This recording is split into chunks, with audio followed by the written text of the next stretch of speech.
ساقی کا قید خانے میں داخل ہونا۔ جس قید خانہ میں حضرت یوسف علیہ السلام تھے اس میں وہ دو جوان بھی داخل ہوئے۔ ان میں ایک تو مصر کے شاہ اعظم ولید املیقی کا محتمم مطبخ تھا اور دوسرا اس کا ساقی۔ ان دونوں پر یہ الزام تھا کہ انہوں نے بادشاہ کو زہر دینا چاہا۔ اس جرم میں وہ قید کیے گئے۔ حضرت یوسف علیہ السلام جب قید خانہ میں داخل ہوئے تو آپ نے اپنے علم کا اظہار شروع کر دیا اور فرمایا کہ میں خوابوں کی تعبیر کا علم رکھتا ہوں۔ تو ان جوانوں نے بھی اپنے اپنے خواب آپ کے سامنے بیان کیے۔ ساقی نے کہا مجھے خواب آیا ہے کہ میں شراب نچوڑ رہا ہوں، اور دوسرے نے کہا میں نے خواب دیکھا ہے کہ اپنے سر پر روٹیاں اٹھائے ہوئے جا رہا ہوں جن کو پرندے کھا رہے ہیں۔ آپ اپنے اس کی تعبیر بتائی۔ قرآن مجید میں اللہ تعالیٰ کا ارشاد ہے وَدَخَلَ مَغَزَهُ السِّجْنَ فَتَيَانِ، ترجمہ کنز الایمان 12 پارہ سورہ یوسف۔ اور اس کے ساتھ قید خانے میں دو جوان داخل ہوئے۔ ان میں سے ایک بولا میں خواب دیکھا کہ شراب نچوڑ رہا ہوں، دوسرا بولا کہ میں خواب میں دیکھا کہ میرے سر پر کچھ روٹیاں ہیں جن میں سے پرندے کھاتے ہیں، اس کی تعبیر بتائیں۔ آپ نے تعبیر بتائی کہ ساقی تو اپنے سابقہ عہدے پر بحال کر دیا جائے گا، پہلے کی طرح بادشاہ کو شراب پلائے گا، صرف 3 روز قید خانے میں رہے گا اور پھر بادشاہ اس کو بلائے گا اور محتمم بدبخت کو سولی دی جائے گا اور پرندے اس کا سر کھائیں گے۔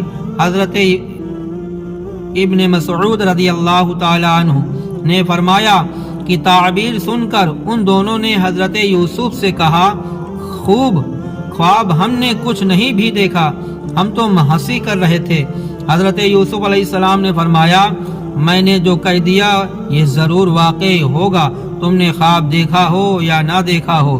اللہ تعالیٰ کا ارشاد ہے کہ اے قید خانہ کے دونوں ساتھیوں، تم میں تو ایک اپنے رب کو شراب، اپنے بادشاہ کو شراب پلائے گا اور دوسرا سولی دیا جائے گا تو پرندے اس کا سر کھائیں گے۔ حکم ہو چکا اس بات کا جس کا تم سوال کرتے تھے۔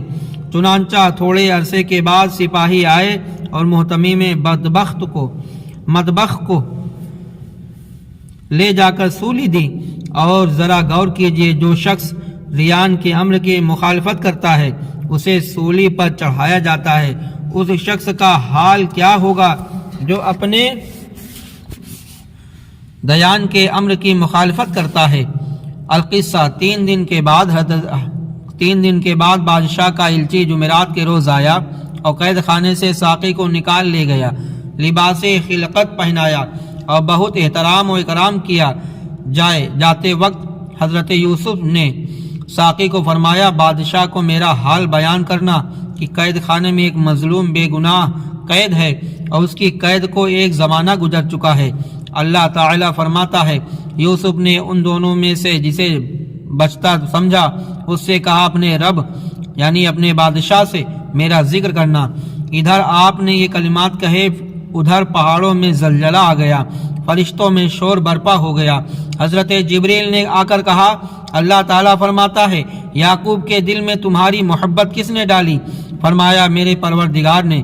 پھر پوچھا تجھے تیرے بھائیوں سے کس نے نجات دی؟ کہا میرے پروردگار نے۔ کہا جبریل نے کہ کنویں کی گہرائی میں تمہاری حفاظت کس نے کی؟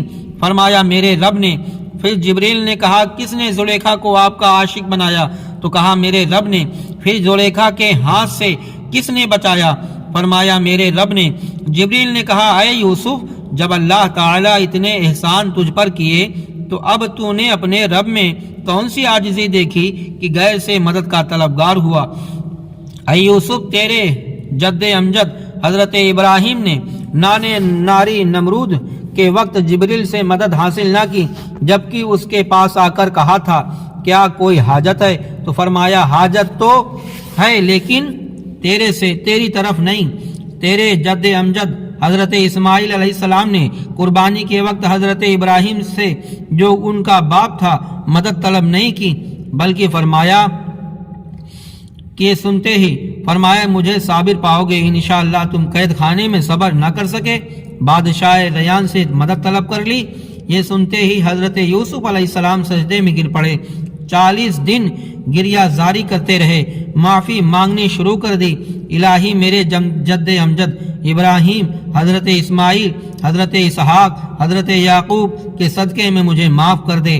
حضرت جبریل علیہ السلام حاضر ہوئے، کہا اللہ تعالیٰ فرماتا ہے میں نے تجھے معاف تو کر دیا ہے مگر اس کی لغزش کی وجہ سے تجھے 7 سال مزید قید خانے میں رہنا پڑے گا۔ اللہ اکبر! جب ایک لغزش کی سزا 7 سال کی قید ہے تو اندازہ کیجئے کہ وہ شخص ساری عمر لغزشوں کا ارتکاب کرتا ہے تو وہ دوزخ کے قید خانے میں کتنا عرصہ قید رہے گا۔ اللہ ہم سبھی کو گناہوں سے بچائے۔